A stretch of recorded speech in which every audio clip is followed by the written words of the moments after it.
നമ്മൾ ഇഗ്നോയുടെ life skill എന്ന് പറയുന്ന മൊഡ്യൂളിന്റെ കീഴിൽ നമ്മളിപ്പം രണ്ടാമത്തെ യൂണിറ്റാണ് ഡിസ്കസ് ചെയ്യാൻ പോകുന്നത്. ലൈഫ് സ്കില്ലിന്റെ ഭാഗമായിട്ട് ലൈഫ് സ്കില്ലിനെ കുറിച്ച് ചെറിയൊരു ഇൻട്രൊഡക്ഷൻ ഞാൻ കഴിഞ്ഞ ക്ലാസ്സിൽ തന്നായിരുന്നു. ലൈഫ് സ്കില്ലിന്റെ ഭാഗമായിട്ട് തന്നെ നമ്മൾ അറിഞ്ഞിരിക്കേണ്ട ചില പ്രധാനപ്പെട്ട നിയമവശങ്ങളെ ഡിസ്കസ് ചെയ്യുന്ന ഒരു യൂണിറ്റ് ആണ് നമ്മുടെ യൂണിറ്റ് നമ്പർ 2. ഒരു ഇന്ത്യൻ പൗരനായി ജീവിക്കുന്ന സമയത്ത് നമുക്ക് നമ്മുടെ ഇന്ത്യൻ ഭരണഘടനയെ ഒഴിച്ച് നമുക്ക് ഒരിക്കലും ഇന്ത്യയിൽ ജീവിക്കാൻ സാധിക്കില്ല. നമ്മൾ നമ്മുടെ ഇന്ത്യയുടെ സോൾ എന്ന് അറിയപ്പെടുന്ന നമ്മുടെ ഭരണഘടനയെ അംഗീകരിക്കുകയും അതനുസരിച്ച് ജീവിക്കുകയും ചെയ്യൽ ഒരു ഇന്ത്യൻ പൗരൻ എന്ന നിലക്ക് നമുക്ക് നിർബന്ധമായും അനുസരിക്കേണ്ട കാര്യമാണ്.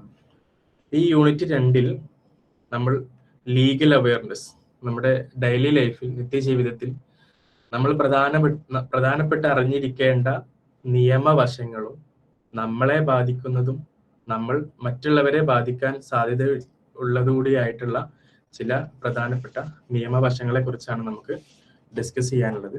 Unit number 2 legal awareness. So നമുക്കിതിൽ പ്രധാനമായും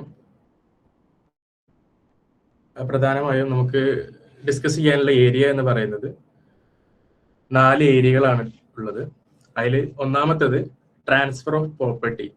നമുക്ക് ഒരു പ്രോപ്പർട്ടി, നമ്മുടെ ഒരു സമ്പത്ത്, സ്വത്ത് നമ്മൾ മറ്റുള്ളവരിലേക്ക് കൈമാറ്റം ചെയ്യപ്പെടുന്ന സമയത്ത് നമ്മൾ ശ്രദ്ധിക്കേണ്ട ചില കാര്യങ്ങൾ, അതുപോലെ തന്നെ ശ്രദ്ധിക്കേണ്ട രീതി, ശൈലി എന്നൊക്കെയാണ് അതിൽ നമുക്ക് ഡിസ്കസ് ചെയ്യാനുള്ളത്.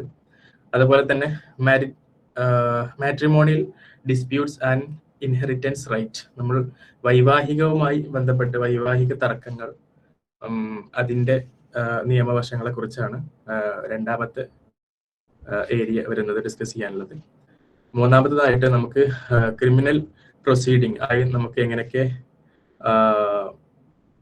മുന്നോട്ട് പോകണം, ക്രിമിനൽ കേസ്, സിവിൽ കേസും അതുപോലെ തന്നെ ക്രിമിനൽ കേസുകളൊക്കെ എങ്ങനെ നടപടിക്രമങ്ങളുമായിട്ട് മുന്നോട്ട് പോകണം എന്നുള്ളതാണ് മൂന്നാമത്തേത്.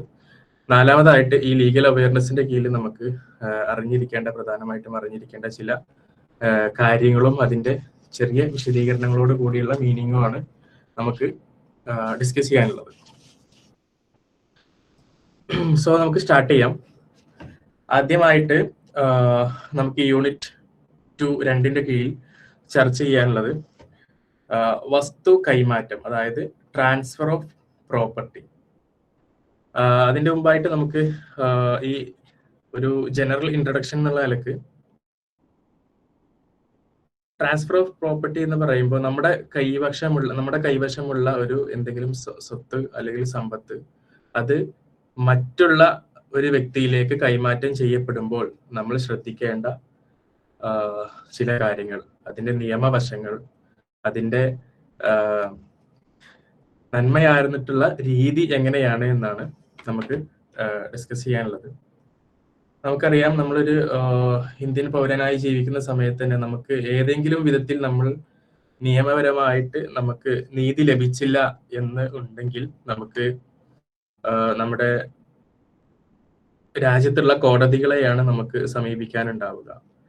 അപ്പോൾ അതുപോലെ തന്നെ നിയമപാലകരായിട്ടുള്ള പോലീസ് പോലത്തെ ആളുകളെയും നമുക്ക് ഡിപ്പെൻഡ് ചെയ്യാവുന്നതാണ്. അത് മുഖേനയാണ് നമുക്കുള്ള നീതി നേടിയെടുക്കാൻ വേണ്ടിയിട്ട് നമ്മൾ മുന്നോട്ട് പോകുന്ന വഴി. ഈ യൂണിറ്റിൽ ട്രാൻസ്ഫർ ഓഫ് പ്രോപ്പർട്ടി എന്ന് പറയുമ്പോൾ അതിൽ പ്രധാനമായും നമ്മൾ ശ്രദ്ധിക്കാനുള്ളത് ഇന്ത്യൻ നിയമ വ്യവസ്ഥയിൽ transfer of property act 1882 transfer of property act പ്രകാരമാണ് നമ്മുടെ ഒരു ഇന്ത്യൻ പൗരന് തന്റെ ഉടമസ്ഥതയിലുള്ള ഒരു സ്വത്ത് അവകാശം മറ്റുള്ള ഒരാളിലേക്ക് കൈമാറ്റം ചെയ്യാൻ സാധിക്കുക. അത് ആദ്യമായിട്ട് അഗ്രിമെന്റ് ടു സെൽ. നമുക്ക് നമ്മുടെ ഉടമസ്ഥ അവകാശത്തിലുള്ള ഒരു വസ്തുവിനെ, സ്വത്തിനെ മറ്റുള്ള ഒരാളിലേക്ക് വിൽക്കാൻ ഉള്ള അഗ്രിമെന്റ്, വിൽപ്പന കരാർ തയ്യാറാക്കുക എന്നുള്ളതാണ് ഈ അഗ്രിമെന്റ് ടു സെൽ എന്ന് പറയുന്ന ടോപ്പിക് കൊണ്ട് ഉദ്ദേശിക്കുന്നത്. അതായത് വിൽക്കുന്നയാളും വാങ്ങുന്നയാളും തമ്മിൽ പരസ്പരം സംസാരിച്ച് സമ്മത വ്യവസ്ഥകളോട് കൂടി ഉണ്ടാക്കുന്ന ഒരു രേഖക്ക് പറയുന്ന പേരാണ് നമ്മുടെ ഈ അഗ്രിമെന്റ് ടു സെൽ എന്ന് പറയുന്ന ഒരു കരാർ. ഇതിന്റെ അടിസ്ഥാനത്തിലാണ് പിന്നെ നമ്മുടെ കച്ചവടം നടക്കുകയും ആധാരം തയ്യാറാക്കുകയും ചെയ്യുക. ഓക്കെ, അപ്പോൾ അതിൽ ശ്രദ്ധിക്കേണ്ട ഒരുപാട് കാര്യങ്ങളുണ്ട്. വിൽപ്പന നടത്തുന്ന സമയത്ത് എന്തൊക്കെ പല രീതിയിലും ചർച്ചകൾ, അതുപോലെ തന്നെ സ്വത്ത് അല്ലെങ്കിൽ വിൽക്കാൻ പോകുന്ന സാധനം നിർണിതമായിരിക്കണം എന്നുള്ള ഒരുപാട് കണ്ടീഷൻസ് ഒക്കെ ഉണ്ട്. അത് ഒന്നുകൂടെ സെയിൽ ഡീൽസിൽ നമുക്ക് വരുന്നുണ്ട്. അപ്പോൾ അതിന്റെ രണ്ടാമത്തെ ഭാഗമാണ് സെയിൽ ഡീഡ്. ഒരു വസ്തുവിന്റെ അതായത് നമ്മുടെ കയ്യിലുള്ള ഒരു സ്വത്ത്, ആ സ്വത്തിന്റെ ഉടമസ്ഥാവകാശം നമ്മുടെ വാങ്ങുന്നയാൾക്ക് പൂർണ്ണമായും കൈമാറുന്ന രീതിയാണ് നമ്മുടെ സെയിൽ ഡീഡ് എന്ന് പറയുന്നത്. ഇത് നിർബന്ധമായിട്ട് രജിസ്റ്റർ ചെയ്തിരിക്കണം. നമ്മൾ ഒരു സ്ഥലം വിൽക്കുന്ന സമയത്ത് അതിന്റെ ഉടമസ്ഥാവകാശം പൂർണ്ണമായും ആ വാങ്ങുന്ന വ്യക്തിയിലേക്ക് മാറുന്നുണ്ട്.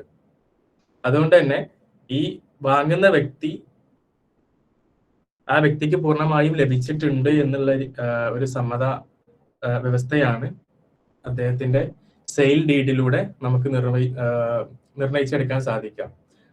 അതുകൊണ്ട് തന്നെ ഒരു സ്വത്തിന്റെ ആ സ്വത്തിന്റെ പേരെന്താണ്, സ്ഥലമാണെങ്കിൽ സ്ഥലം, നടവഴിയാണെങ്കിൽ നടവഴി, അല്ലെങ്കിൽ ഒരു കാറാണെങ്കിൽ കാറ്, എന്താണെങ്കിലും അത് അതിന്റെ വാങ്ങുന്ന ആളുടെ പേര്, അതായത് അയാളുടെ പേരിലേക്ക് മാറ്റുമ്പോൾ അയാളുടെ പേര്, അയാളുടെ വയസ്സ്, അയാളുടെ അഡ്രസ്സ്, വിറ്റയാളുടെ അഡ്രസ്സ് തുടങ്ങിയ ഒരുപാട് ഡീറ്റെയിൽസ് നമുക്ക് ഈ സെയിൽ ഡീഡ്സിന്റെ കീഴിൽ വേണം. നമ്മുടെ പ്രോപ്പർട്ടിയുടെ ടോട്ടൽ ഏരിയ എത്രയുണ്ട്, ഇനി അതിന്റെ കളർ എന്താണ്, അതേപോലെ തന്നെ അതിന്റെ കൺസ്ട്രക്ഷൻ ടൈപ്പ് ഏത് രീതിയിലാണ് ആ ബിൽഡിംഗ് ഉണ്ടാക്കിയിട്ടുള്ളത്, അതുപോലെ തന്നെ അതിന്റെ എക്സാക്ട് അഡ്രസ്സ്, ഒരു ലാൻഡ്മാർക്ക് വെച്ചുകൊണ്ട് ഇതിന്റെ അടുത്തുള്ള ഇതിന്റെ ഇടയിലുള്ള ബിൽഡിംഗ് എന്നൊക്കെ പറഞ്ഞിട്ടുള്ള അങ്ങനത്തെ ഒരു ഡീറ്റെയിൽസ്. അതുപോലെ തന്നെ ഇതിന്റെ മുമ്പും അതിന്റെ മുമ്പൊക്കെ ഇത് ആരുടെ ഉടമ അണ്ടറിലായിരുന്നോ എന്നുള്ള ഡീറ്റെയിലും കൂടെ നമുക്കതിൽ ചേർക്കേണ്ടതുണ്ട്. പിന്നെ സാമ്പത്തിക ഇടപാടുകൾ എന്തെങ്കിലും നടന്നിട്ടുണ്ടെങ്കിൽ അതിന്റെ ട്രാൻസ്ഫർ ചെയ്തതിന്റെ മണി ആണെങ്കിൽ ട്രാൻസ്ഫർ ചെയ്തതിന്റെ പേയ്മെന്റ് ഡീറ്റെയിൽസ് ഒക്കെ നമുക്ക് ഇതിൽ ഉൾപ്പെടുത്തണം. അടുത്ത ഒരു ടോപ്പിക്കാണ് ഗിഫ്റ്റ് ഡീഡ്. നമ്മൾ ഒരു സ്വത്ത് കൈമാറ്റം ചെയ്യുക എന്ന് പറയുമ്പോൾ വിൽക്കുക എന്നുള്ളത് മാത്രമല്ല, ഒരാൾക്ക് ഒരു ഗിഫ്റ്റ് കൊടുക്കുക, ഒരു ദാനമായിട്ട് തിരിച്ചൊന്നും നമ്മൾ പ്രതീക്ഷിക്കാതെ അല്ലെങ്കിൽ ആവശ്യപ്പെടാതെ ഒരു ദാനമായിട്ട് കൊടുക്കുന്നതിനാണ് ഗിഫ്റ്റ് ഡീഡ്സ് എന്ന് പറയാം. അത് നമ്മൾ ഒരിക്കലും നമ്മുടെ വാങ്ങുന്ന ആളുടെ കയ്യിൽ നമ്മൾ പ്രതിഫലം പ്രതീക്ഷിക്കുന്നില്ല. അതൊന്നും ഇല്ലാതെ തന്നെ മറ്റൊരാൾക്ക് സ്വന്തം ഇഷ്ടപ്രകാരം വാങ്ങുന്ന ആളിലേക്ക് അതിന്റെ ഉടമസ്ഥാവകാശം നീക്കി കൊടുക്കുന്നതിനാണ് നമ്മൾ ഗിഫ്റ്റ് ഡീഡ് എന്ന് പറയാം. അങ്ങനെ ഈ ഗിഫ്റ്റ് കൊടുക്കുന്ന ആൾക്ക്, ഗിഫ്റ്റിംഗ് പേഴ്സൺ, ആൾക്ക് പറയുന്ന പേരാണ് ഡോണർ. അതുപോലെ തന്നെ ഗിഫ്റ്റ് വാങ്ങുന്ന ആളുടെ പേരാണ് ഡോണി, DONEE.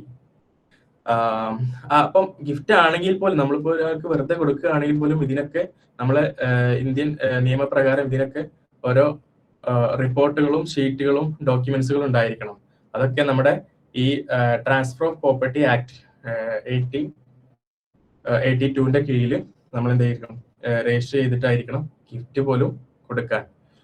ഇതൊക്കെ എന്തിനാ പറയുന്നത് വെച്ചാൽ, പിന്നീട് ഇതൊരു തർക്കമായി വരികയോ അല്ലെങ്കിൽ ഇതിന്റെ ഉടമസ്ഥാവകാശം ഇതിന്റെ ഉടമയെ തിരിച്ചറിയാതിരിക്കുകയോ ചെയ്യുന്ന സമയത്ത് നമുക്ക് ഇതിനൊക്കെ കൃത്യമായിട്ടുള്ള രേഖകൾ ഉണ്ടായിരിക്കാൻ വേണ്ടിയിട്ടാണ് ഇതൊക്കെ നമ്മൾ ഈ പ്രോപ്പർട്ടി ആക്ട് പ്രകാരമൊക്കെ നമ്മൾ രജിസ്റ്റർ ചെയ്യുന്നത്. ഓക്കെ, അതുപോലെ തന്നെ വിൽ എന്ന് പറയും, വസിയത്ത് നാമ എന്നൊക്കെ ഹിന്ദിയിൽ പറയാറുണ്ട്. അതായത് ഇതുകൊണ്ട് ഉദ്ദേശിക്കുന്നത് ഒരാളുടെ മരണശേഷം അയാളുടെ സ്വത്തുക്കൾ ആർക്കെല്ലാം വിഭജിക്കണം, ആർക്കെല്ലാം ലഭിക്കണമെന്ന് നമ്മൾ രേഖപ്പെടുത്തുന്ന ഒരു പത്രമാണ്, ഒരു റിപ്പോർട്ടാണ് വിൽ റിപ്പോർട്ട് എന്ന് പറയുന്നത്. അതിൽ ഈ ഒരാളുടെ മരണശേഷമായിരിക്കണം കേട്ടോ, അത് പ്രധാനമാണ്. മരിക്കുന്നതിന് മുമ്പ് ചെയ്യാൻ പാടില്ല. അങ്ങനെ കൊടുക്കുന്ന ആൾക്ക് നമ്മൾ ടെസ്റ്റേറ്റർ ഓർ ലെഗേറ്റർ എന്നൊക്കെ പറയും. അതുപോലെ തന്നെ ഇത് സ്വീകരിക്കുന്ന ആൾക്ക് നമ്മൾ ടെസ്റ്റേറ്റി ഓർ ലെഗേറ്റി എന്ന് പറയാറുണ്ട്. ഓക്കെ, അപ്പോൾ ഒരാളുടെ മരണശേഷം സ്വത്ത് കൈമാറ്റം ചെയ്യപ്പെടുന്ന രീതിക്കാണ് നമ്മൾ വിൽ എന്ന് പറയുക. അതുപോലെ തന്നെ നെക്സ്റ്റ് ഒരു ടോപ്പിക്കാണ്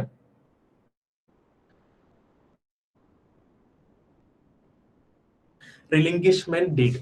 അതുകൊണ്ട് ഉദ്ദേശിക്കുന്നത് ഒരു സ്വത്തിലുള്ള തന്റെ വിഹിതം അത് മറ്റൊരു ഉടമക്ക്, മറ്റൊരു സഹപാഠിയായിട്ടുള്ള ഒരാള്, സഹപാഠി എന്നല്ല, കൂടുതൽ കൂടെ വർക്ക് ചെയ്യുകയോ അല്ലെങ്കിൽ ഫാമിലിയുള്ള ആളുകൾക്കോ ഒക്കെ നമ്മൾ അതിന്റെ ഉടമസ്ഥാവകാശം നീക്കി കൊടുക്കുന്ന രേഖയാണ് ഈ റിലിംഗ്വിഷ്മെന്റ് ഡീഡ് എന്ന് പറയുന്നത്.